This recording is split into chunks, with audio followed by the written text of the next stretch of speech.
ने सोने चांदी के सिंहासन है, कुछ कर माँ कुछ कर। माँ रोते रोती कहती बेटा मैं क्या करूंगी, मैं तो स्त्री जात हूं, तू करेगा। क्या करूं? तब कर मेरे लाल, जो जगत का नियंता है, जगत का गुरु है, भंडारी है, जगत का दाता है, जगत को ज्ञान देने वाला है, जगत को ऊर्जा देने वाला है, जगत का पालन करने वाला है। बेटा तू एक काम कर, जो हिमालय में रहता है, कैलाश पर्वत पे रहता है, जिसके यहाँ दीन दुखियों का सहारा है, उसके यहाँ सब रहते, उसके यहाँ लूले लंगड़े अंधे सबका वो गुरु है, काले गोरे सबका गुरु है, अच्छे बुरे सबका गुरु है, कोई वहां भेदभाव नहीं, किसी उसको अपना गुरु बना है। अच्छा कौन है वो जिसके द्वार पे भेदभाव नहीं? मैं उसको अपना गुरु बनाना चाहता हूँ, जो छोटा बड़ा न जाने, जो गरीब न जाने, ऊंचा नीचा न जाने, काला गोरा न जाने, सबको समान समझे, मैं उसको अपना गुरु धारण करना चाहता हूँ। माँ बता। माँ ने कह दिया पुत्र सत्यम शिवम सुंदरम, वो शिव के पास जा अपना सर झुका, तेरी बिगड़ी बनेगी मेरे लाल, तेरी बिगड़ी बनेगी। बस माँ का आदेश पत्थर की लकीर, माँ का आदेश बच्चा ऐसे मानता है कि माँ अगर कह देना बेटा तू जाओ वहां सड़क पे, वहां पुल पे खड़ा होकर गंगा जी में छलांग लगा दे, तो बच्चा छलांग लगा देगा। मरूंगा जीऊंगा कुछ होएगा कोई मतलब नहीं है। माँ ने कह दिया पुल पे खड़ा होकर छलांग लगा बेटा गंगा में, छलांग लगाने को राजी हो जाएगा। माँ का वचन ब्रह्म वाक्य, माँ का वचन पत्थर की लकीर, अब कुछ नहीं देखना। अब तो माँ ने कह दिया छलांग, तो छलांग मारूंगा।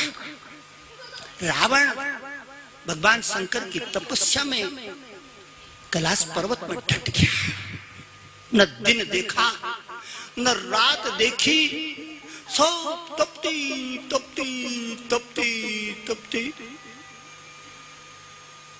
अपने मुंडों को काट काट के आहुति देना। मुंड का मतलब अपने अहंकार को एक दिन काटा, दूसरे दिन फिर उग गया, दूसरा अहंकार उग गया, फिर उसको दबाया काटा, फिर तीसरा उग गया।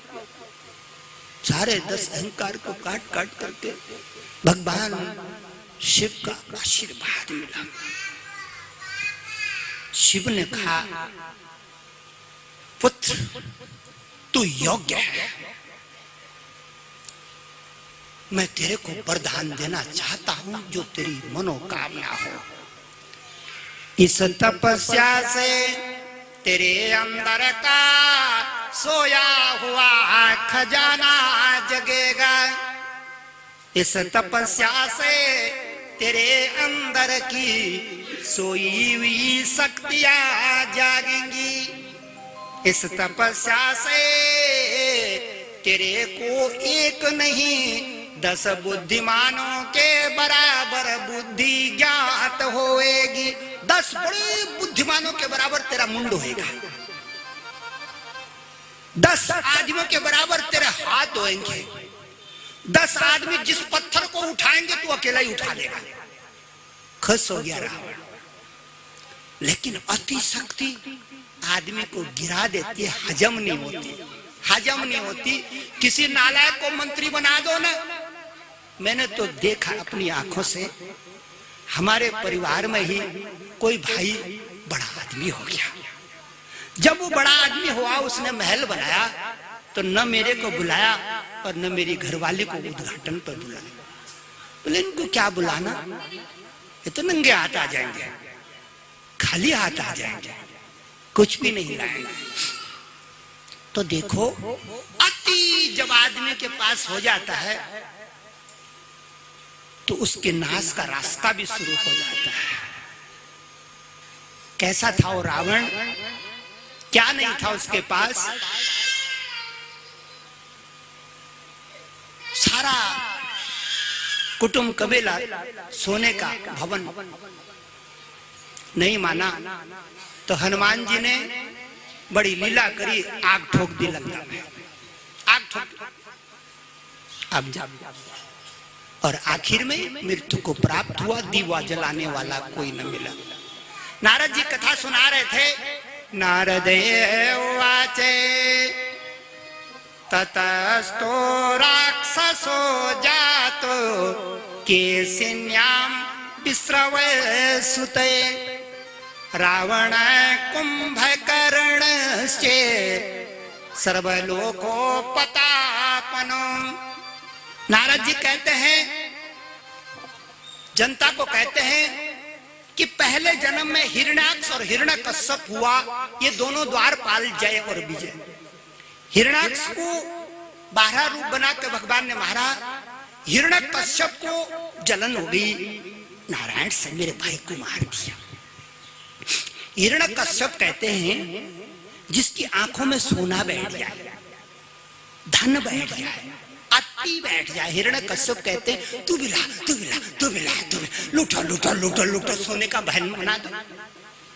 इस गांव को लूटा, सोना छीना, उस गांव को लूटा, सोना छीना, इस गांव को लूटा, सोना छीना, बांधी गठड़ी, अपने घर लिया, गला के दीवार बना दी। सोने का भवन ऐसे बनता है दूसरों को सता करके, ऐसे नहीं बनता। दूसरों को दुखा करके आदमी बड़ा बनता है, दूसरों की लूट करके तब घर भरा जाता है, ऐसे नहीं बड़ा आदमी बनता कोई। कर के रूप में लेता हिरण्यकश्यप, ये बड़ा। लेकिन इसने एक गलती करी, इसके गुरु ने कहा था तपस्या लगाना तू उस पुरुष की और वरदान मांगना। इसने ब्रह्मा जी से वरदान मांगने के लिए ये गया, लेकिन जब ये वरदान मांगने के लिए गया तो जिस पेड़ के नीचे ये बैठा वो पीपल का पेड़ था। किसका पेड़ था? अश्वत्थये सर्ववृक्षाणां देवर्षीणां च नारदे।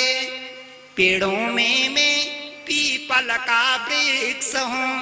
पीपल का वृक्ष देवता का स्वरूप है, दिन और रात ऑक्सीजन उत्सर्जन करता रहता है।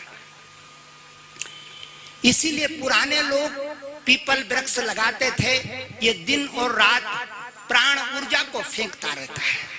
अगर यहाँ पे एक पीपल लगा होगा और वो बड़ा भारी हो जाए तो 16,000 वृक्षों का अकेला ही मुकाबला करता है एक पीपल का वृक्ष। इस महिमा को अब विदेश के लोग भी समझ गए, स्वीडन, नॉर्वे और उधर के जो लोग हैं यहाँ से पीपल मंगा रहे हैं हवाई जहाज, उसमें पानी के जहाज में, और लगा रहे हैं अपने गाँव में, वहां पे लगा रहे हैं। पीपल के नीचे वो बैठा ओम ब्रह्मणे नमः कर रहा था। ब्रह्मणे नमः कर